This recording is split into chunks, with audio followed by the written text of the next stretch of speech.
আসসালামু আলাইকুম। ৬২০ ফিলিস্তিনি বন্দী মুক্তি দেয়নি ইসরায়েল। যুদ্ধবিরতি আলোচনা স্থগিত ঘোষণা হামাসের। ২০ বছর পর পশ্চিম তীরে আবারও ট্যাঙ্ক মোতায়েন করল Israel army. Ukraine president Volodymyr Zelensky বলেছেন তিনি পদত্যাগ করতে রাজি। ইসরায়েলের প্রধানমন্ত্রী নেতানিয়াহু বলেছেন সিরিয়ার দক্ষিণে সেনা মোতায়েন করতে দেওয়া হবে না সিরিয়ার নতুন সরকারকে। ইউক্রেন যুদ্ধের চতুর্থ বর্ষের প্রথম দিন রেকর্ড ড্রোন হামলা রাশিয়ার। লেবাননের আকাশে ঝাঁকে ঝাঁকে ইসরায়েলের যুদ্ধ বিমান, যুক্তরাষ্ট্র উত্তর কোরিয়া যৌথ বিমান মহড়া। বিডিভিউজ ইনফোটেইনমেন্টে স্বাগত জানাচ্ছি আমি তাসনিম হোসাইন। আজ জানাবো প্রতিরক্ষা সংক্রান্ত গুরুত্বপূর্ণ কিছু খবর। ইসরায়েলের প্রধানমন্ত্রী বেঞ্জামিন নেতানিয়াহু বলেছেন সিরিয়ার দক্ষিণে সিরিয়ান আর্মি মোতায়েন করতে পারবে না সিরিয়ার নতুন সরকার। সেখানে সিরিয়ান আর্মি বা হায়াত তাহরির আল শামের কোনো উপস্থিতি তারা মেনে নেবে না। নেতানিয়াহু বলেছেন সিরিয়ার রাজধানী দামেস্কের দক্ষিণ অঞ্চল থাকতে হবে বেসামরিক জোন হিসেবে। দামেস্কের দক্ষিণে ৩টি রাজ্যের নাম উল্লেখ করে নেতানিয়াহু বলেছেন এসব এলাকায় সিরিয়ার সেনা মোতায়েন করা চলবে না। রোববার ইসরায়েল আর্মির একটি সেনা সমাবেশে একথা বলেন নেতানিয়াহু। অপরদিকে একই দিন ইসরায়েল আর্মির পক্ষ থেকে বলা হয়েছে তারা মাউন্ট হারম্যান পর্বত এবং বাফার জোন এলাকা দখলে রাখবে যতদিন তারা প্রয়োজন মনে করবে। সিরিয়ার দক্ষিণে সিরিয়ান আর্মি কোনো কর্মকাণ্ড পরিচালনা করতে পারবে না বলে নেতানিয়াহু যে কথা বলেছেন তা একটি স্বাধীন দেশের বিরুদ্ধে আগ্রাসনের শামিল।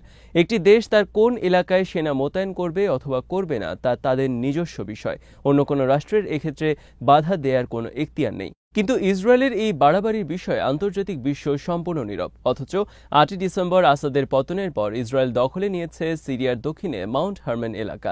কেবল তাই নয়, সিরিয়া এবং ইসরায়েলের মধ্যে ১৫৪ বর্গ কিলোমিটার বাফার জোনও দখলে নিয়েছে ইসরায়েল। বাফার জোনে সিরিয়ার সীমান্ত ঘেঁষে সেনা এবং ভারী অস্ত্র মোতায়েন করেছে ইসরায়েল আর্মি। ইসরায়েল আর্মি সিরিয়ার সীমান্তে অবস্থান করছে, কিন্তু সিরিয়াকে বাধা দিচ্ছে তাদের নিজ এলাকায় সেনা মোতায়েনের ক্ষেত্রে। ইসরায়েল সিরিয়ায় তাদের দখলদারিত্ব বজায় রাখার জন্যই সিরিয়ার দক্ষিণে সিরিয়ান সেনা মোতায়েনের বিরুদ্ধে হুমকি দিয়েছে। বর্তমানে সিরিয়ার গোলান মালভূমির ৩ ভাগের ২ ভাগ অবৈধভাবে দখলে নিয়েছে ইসরায়েল। ১৯৬৭ সাল থেকে এই মালভূমি ইসরায়েলের দখলে এবং সেখানে রয়েছে ইসরায়েলের ঘাঁটি। ৮ ডিসেম্বর আসাদ পতনের পর ইসরায়েল নতুন করে দখল করে সিরিয়ার সবচেয়ে উঁচু পর্বত মাউন্ট হারম্যান এবং সেখানকার বাফার জোন। ১৯৭৪ সালে মাউন্ট হারম্যান এলাকায় ১৫৪ বর্গ কিলোমিটার এলাকাকে দুই দেশ বাফার জোন হিসেবে মেনে নিয়ে চুক্তি করে, কিন্তু ইসরায়েল সেই চুক্তি ভঙ্গ করে দখল করেছে এলাকাটি। এদিকে মিশরের ৪ মার্চ অনুষ্ঠিতব্য আরব লীগের সম্মেলনে আমন্ত্রণ জানানো হয়েছে সিরিয়ার প্রেসিডেন্ট আহমেদ আল শারাকে। আরব লীগের এই সম্মেলনে ডাকা হয়েছে গাজায় ডোনাল্ড ট্রাম্প এবং ইসরায়েলের ভবিষ্যৎ পরিকল্পনার বিরুদ্ধে। আরব নেতারা ইতোমধ্যে প্রত্যাখ্যান করেছেন ট্রাম্পের গাজা পরিকল্পনা। ডোনাল্ড ট্রাম্প ও নেতানিয়াহুর গাজা পরিকল্পনায় রয়েছে গাজা থেকে সমস্ত ফিলিস্তিনিদের স্থায়ীভাবে অন্যত্র সরিয়ে নেওয়া, আর এভাবেই তারা গাজাকে হামাস মুক্ত করতে চায়। ইসরায়েল মুক্তি দেয়নি ৬২০ ফিলিস্তিনি বন্দীকে। শনিবার তাদের মুক্তির কথা ছিল ইসরায়েলের, কিন্তু গত শনিবার হামাস মুক্তি দেয় ৬ ইসরায়েলি জিম্মি। বিনিময়ে ৬২০ ফিলিস্তিনিকে ইসরায়েলের মুক্তি দেওয়ার কথা থাকলেও ইসরায়েল তা স্থগিত করে। ইসরায়েল শর্ত দেয় বাকি সব ইসরায়েলি জিম্মির মুক্তির অঙ্গীকার করতে হবে হামাসকে এবং মুক্তির আগে ইসরায়েলি জিম্মিদের নিয়ে অনুষ্ঠান বন্ধ করতে হবে। রোববার হামাসের পক্ষ থেকে বলা হয়েছে ৬২০ ফিলিস্তিনিকে মুক্তি না দেওয়া হলে আর কোনো যুদ্ধবিরতি আলোচনায় অংশ নেবেন না তারা। ইসরায়েলের প্রধানমন্ত্রী নেতানিয়াহু রোববার ইসরায়েল আর্মিকে নির্দেশ দিয়েছেন গাজায় পুনরায় হামলার জন্য প্রস্তুত থাকার।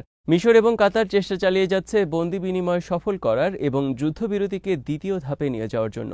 বিশ্লেষকদের মতে, যেহেতু আরব নেতারা গাজার বিষয়ে ডোনাল্ড ট্রাম্প এবং নেতানিয়াহুর পরিকল্পনার বিরুদ্ধে ঐক্যবদ্ধ অবস্থান নিয়েছেন, তাই ইসরায়েলের এখন লক্ষ্য হতে পারে গাজা যুদ্ধবিরতি চুক্তি বাতিল করে পুনরায় যুদ্ধ শুরু করার। কারণ আরবরা গাজা ইস্যুতে ঐক্যবদ্ধ হলেও ইসরায়েলের হামলা থেকে তারা গাজাকে রক্ষা করতে পারবে না।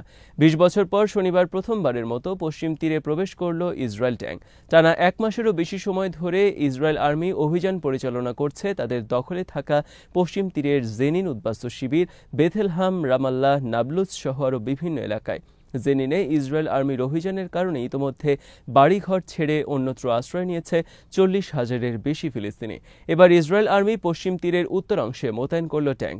এদিকে নিহত হিজবুল্লাহ নেতা হাসান নাসরুল্লাহর জানাজায় রোববার লেবাননের রাজধানী বৈরুতে জড়ো হয় কয়েক লাখ লেবানিজ। এ সময় তাদের মাথার উপর মহড়া পরিচালনা করে ঝাঁকে ঝাঁকে ইসরায়েলের যুদ্ধবিমান।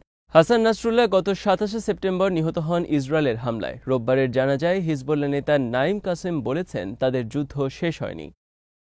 ইউক্রেনের প্রেসিডেন্ট ভলোদিমির জেলেনস্কি বলেছেন ইউক্রেনের শান্তির লক্ষ্যে তিনি প্রেসিডেন্ট পদ থেকে পদত্যাগ করতে রাজি আছেন। তিনি পদত্যাগ করলে যদি ইউক্রেনের শান্তি ফিরে আসে তাহলে তিনি পদত্যাগ করবেন।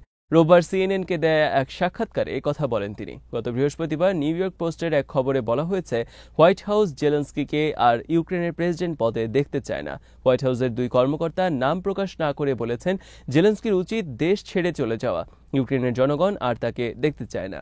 ইউক্রেনে তার কোনো জনপ্রিয়তা নেই এবং তার প্রতি সমর্থন 4%-এরও নিচে নেমে এসেছে। গত মঙ্গল ও বুধবার ডোনাল্ড ট্রাম্প জেলেনস্কিকে একজন জোকার, স্বৈরাচার এবং অনির্বাচিত প্রেসিডেন্ট হিসেবে আখ্যায়িত করে তীব্র ব্যঙ্গ বিদ্রূপ করেন। কেবল তাই নয়, ট্রাম্প জেলেনস্কিকে দায়ী করেন ইউক্রেন যুদ্ধের জন্য। এই নিয়ে শুরু হয় উভয়ের মধ্যে আক্রমণ, পাল্টা আক্রমণ। এই প্রেক্ষিতে সিএনএন রোববার সাক্ষাৎকার গ্রহণ করে জেলেনস্কির। জেলেনস্কি বলেন, আমি পদত্যাগ করব যদি ইউক্রেনকে ন্যাটোর সদস্য পদ দেওয়া হয়। যুক্তরাষ্ট্রের প্রতিরক্ষা মন্ত্রী পিট হেগসেথ গত সপ্তাহে ব্রাসেলসে বলেছেন, ইউক্রেনকে ন্যাটোর সদস্য করা হবে না। এদিকে রোববার ইউক্রেন যুদ্ধ চতুর্থ বর্ষে প্রবেশের দিন রাশিয়ার রেকর্ড পরিমাণ 267টি আত্মঘাতী ড্রোন হামলা চালিয়েছে ইউক্রেনে। রোববার ডোনেস্কে বেশ কয়েকটি নতুন এলাকা দখলে নিয়েছে রাশিয়ান আর্মি। রোববার হোয়াইট হাউসের পক্ষ থেকে নতুন করে বলা হয়েছে, ট্রাম্প ইউক্রেন যুদ্ধ বন্ধে অনড় এবং এটি ঘটতে পারে খুব শিগগিরই। রোববার হোয়াইট হাউস মুখপাত্র ক্যারোলিন লেভিট এই কথা জানান সাংবাদিকদের। কোরীয় উপদ্বীপে যৌথ বিমান মহড়া পরিচালনা করেছে দক্ষিণ কোরিয়া ও যুক্তরাষ্ট্র। মহড়ায় অংশ নিয়েছে যুক্তরাষ্ট্রের কৌশলগত বা দূরপাল্লার বোমারু বিমান B-1 ল্যান্সার। মহড়ায় দক্ষিণ কোরিয়ার কাছে থাকা F-35, F-15 ঈগল এবং যুক্তরাষ্ট্রের F-16 সহ আরও কয়েক ধরনের যুদ্ধ বিমান অংশ নেয়। ডোনাল্ড ট্রাম্প দ্বিতীয়বার হোয়াইট হাউসের দায়িত্ব নেওয়ার পর এটি ছিল কোরিয়া যুক্তরাষ্ট্রের প্রথম যৌথ সামরিক মহড়া।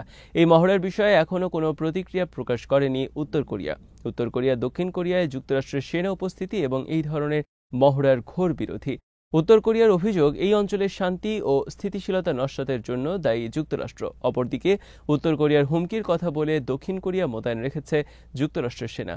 এদিকে যুক্তরাষ্ট্রের সামরিক সদর দপ্তর পেন্টাগন সামরিক বাজেট 8% কমানোর প্রস্তাব করেছে। ডোনাল্ড ট্রাম্প সম্প্রতি চলতি সপ্তাহে নির্দেশ দেন যুক্তরাষ্ট্রের সামরিক বাজেট ব্যাপকভাবে কমিয়ে আনার। তবে প্রকাশিত খবরে বলা হয়েছে, পেন্টাগন 8% কমানোর যে প্রস্তাব দিয়েছে তা মানবেন না ট্রাম্প। তিনি আরও কমাবেন সামরিক বাজেট। যুক্তরাষ্ট্রের সামরিক বাজেট কমানোর ঘোষণায় খুশি তার প্রতিদ্বন্দ্বী দেশ চীন, রাশিয়া সহ অনেকেই। আজ এখানেই শেষ করছি। সমরাষ্ট্র, প্রতিরক্ষা এবং কূটনীতির নানা তথ্য জানতে চোখ রাখুন বিডি ভিউজ ইনফোটেইনমেন্টে। চ্যানেলটি ভালো লাগলে সাবস্ক্রাইব করুন, সংযুক্ত থাকুন আমাদের ফেসবুক পেজে। আল্লাহ হাফেজ।